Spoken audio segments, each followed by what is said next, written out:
Bendungan yang dibangun oleh Cina ini hari ini tercatat bahwa bendungan termegah di dunia yang mampu menampung miliaran kilometer kubik ya, atau 39,3 kilometer kubik.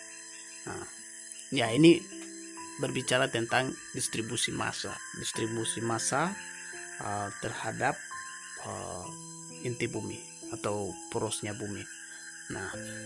Nah sekarang bendungan tersebut itu namanya Three Gorges Dam ya, yang dibangun Cina ini. Ini berdampak pada kehidupan manusia, terutama kehidupan pada bumi. Jadi kedua gambar yang saya ambil di burung elang ini hanya ilustrasi saja, karena ini sama persis dengan bumi, dampak yang terjadi pada bumi, di mana bumi kita ini sedang berputar atau sedang terbang ya, terbang sama seperti burung elang yang di samping, dengan menjaga keseimbangan sayapnya, keseimbangan di kecepatan. Kemudian burung yang sebelah ini kan, ini burung tipe kecepatan tinggi ya. Begitu. Jadi maksud dari video ini adalah supaya manusia ini menjaga keseimbangan alam semesta. Walaupun pembangunan atas nama kebutuhan masyarakat, walaupun pembangunan atas nama negara dan kelompok-kelompok tertentu, tapi perlu menjaga keseimbangan alam semesta dan perlu menjaga keselamatan bumi kita. Begitu. Jadi bumi kita ini, menurut hasil penelitian dilakukan oleh NASA di Amerika, itu dampak dari bendungan ini terhadap perputaran bumi itu terjadi pergeseran 2 cm dari titik poros. Kemudian terjadi perlambat rotasi bumi itu sekitar 0,06 mikrodetik. Jadi mikrodetik itu dalam skala kecil, yang tidak bisa dirasakan oleh manusia, tetapi bisa dilihat oleh GPS yang akurasinya tinggi dengan teknologi yang tinggi. Begitu. Nah, sekarang bagaimana terjadi perlambat rotasi bumi dari dampak yang bangun dari bendungan termegah. Prosesnya begini. Jadi kita akan bicara dari sisi geologinya, kemudian bagaimana ekologi, kemudian geofisika dan fisika ya. Jadi dalam fisika ini ada hukum teori-teori inersia. Jadi teori inersia itu berbicara tentang suatu benda.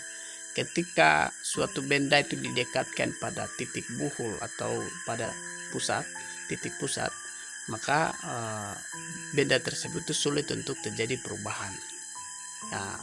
Tetapi ketika suatu benda itu bergeser ke menjauhi dari titik pusat, maka suatu benda ini dipermudah untuk memindahkannya atau terjadi perubahan. Itulah yang disebut momen inersia.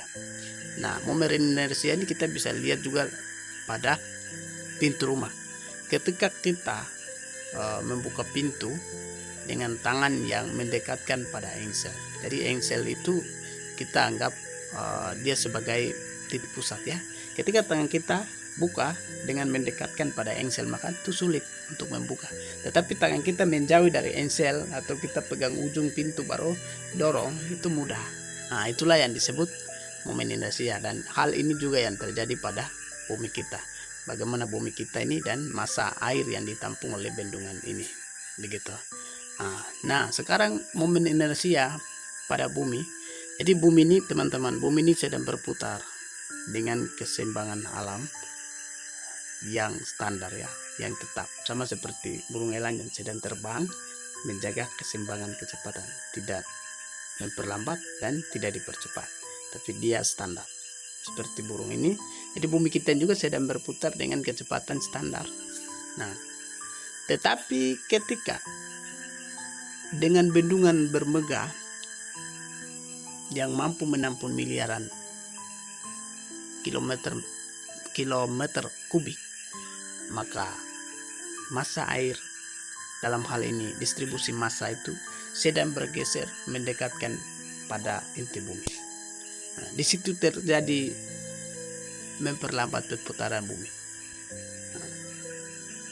begitu. Sehingga tadi menurut hasil penelitian tadi 0,06 mikrodetik ini terjadi. Begitu. Sehingga bumi kita ini sedang diperlambat. Begitu. Nah, kalau kita prediksikan misalnya 20 tahun ke depan, itu negara-negara power, negara-negara maju ini membangun bendungan seperti yang dibangun oleh Cina itu sekitar 50 unit, itu akan terjadi pergeseran pada inti bumi itu sekitar 1 meter. Nah, sekarang hanya 1 unit yang dibangun oleh negara Cina ini saja sudah bergeser 2 cm, teman-teman. Itu menurut hasil penelitian NASA. Nah, tetapi kalau suatu saat sudah menjadi bendungan termegah sekitar 50 unit, itu akan terjadi pergeseran sekitar 1 meter dari pergeseran rotasi bumi. Dan itu akan terjadi dalam perhitungan waktu. Nah, sekarang kita pakai 60 detik, 60 menit. Nah, sekarang mungkin kalau setelah membangun bendungan sekitar 50 lagi di beberapa tahun ke depan, berarti detik ini akan bertambah. Misalnya 60 detik itu akan bertambah jadi 62 detik atau 61. Ini dampak yang akan terjadi. Begitu. Ini dari sisi tadi momen inersia dan distribusi massa terhadap inti bumi. Nah, sekarang dari geologi.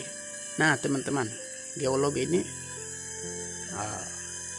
walaupun pembangunan ini bermanfaat untuk kebutuhan masyarakat, kebutuhan pendapatan negara, terutama dalam pembangunan PLTA untuk kebutuhan irigasi, sawah dan lain sebagainya, air minum dan lain sebagainya, ini sangat bermanfaat.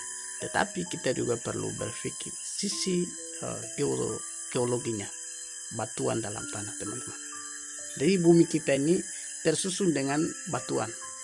Jadi kenapa gempa terjadi? Gempa terjadi itu terjadi pergeseran batuan dalam kerak bumi. Nah, sekarang dengan pembangunan bendungan ini memperberat satu massa yang besar atau menampung satu massa yang beratnya tadi miliaran ton, itu terjadi menekan pada batuan bumi. Nah, sehingga daerah Cina di sana ini bisa terjadi gempa bumi.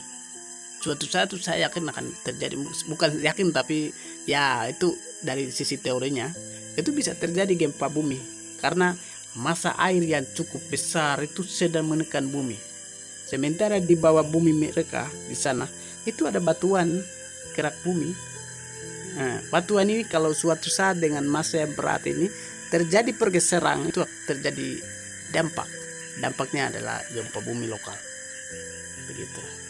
Jadi ini dari sisi ilmu geologi ini juga perlu dipertimbangkan. Suatu pembangunan itu kita tidak bisa hanya berpikir satu sisi, misalnya kebutuhan manusia. Nah, tetapi juga berpikir soal dampak yang terjadi. Jadi tidak bisa berpikir hanya satu sisi, tapi banyak sisi kita harus berpikir. Nah, itulah yang biasa disebut pembangunan berkelanjutan atau sustainable development. Nah, itu dari sisi geologi. Kemudian dari sisi iklim, suhu. Jadi pembangunan bendungan termegah ini juga akan berdampak pada suhu bumi.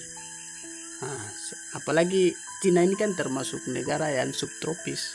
Subtropis itu negara yang terjauh dari garis ekuator atau garis khatulistiwa. Ini rentang terhadap salju ya. Jadi massa air yang sedang tampung dari bendungan ini menambah beban tambah tadi batuan. Terus apalagi di daerah subtropis ini kan es. Setelah terjadi perubahan suhu, perubahan iklim, itu akan terjadi pencairan es. Tadi massa yang ada di wilayah tersebut, massa air yang ada disebut itu akan berpindah ke laut karena terjadi perubahan suhu. Itu juga akan mempengaruhi distribusi massa terhadap inti bumi. Begitu. Nah, jadi sisi perubahan suhu juga perlu dipertimbangkan. Begitu. Jadi inti dari semua ini pembangunan bisa berjalan atas nama negara, sama siapapun, atas nama manusia, tapi perlu pertimbangkan dua hal: keseimbangan alam semesta. Yang kedua adalah pembangunan berkelanjutan. Karena bumi kita aman, maka manusia juga aman. Jika kita tidak menjaga bumi, maka akan terjadi banyak fenomena, akan terjadi banyak bencana alam yang pada akhirnya manusia juga bisa dikorbankan nyawa. Nah, untuk itu bumi kalau sudah merusak, maka manusia juga akan merusak. Jadi kehidupan kita tanpa bumi, manusia tidak bisa hidup. Dan bumi itu manusia yang menjaga dan melestarikan. Makanya dalam ilmu pengetahuan itu lahirlah pembangunan berkelanjutan. Nah, supaya bumi tidak merusak, bisa membangun, bisa membuka isolasi, tapi berpikir soal keseimbangan dan pembangunan berkelanjutan atau sustainable development. Mungkin seperti itu yang saya bagi. Semoga bermanfaat dan semoga kita semua pengiat alam semesta supaya kita tetap melestarikan dan menjaga alam semesta itu tetap terjaga dan menjaga keseimbangan.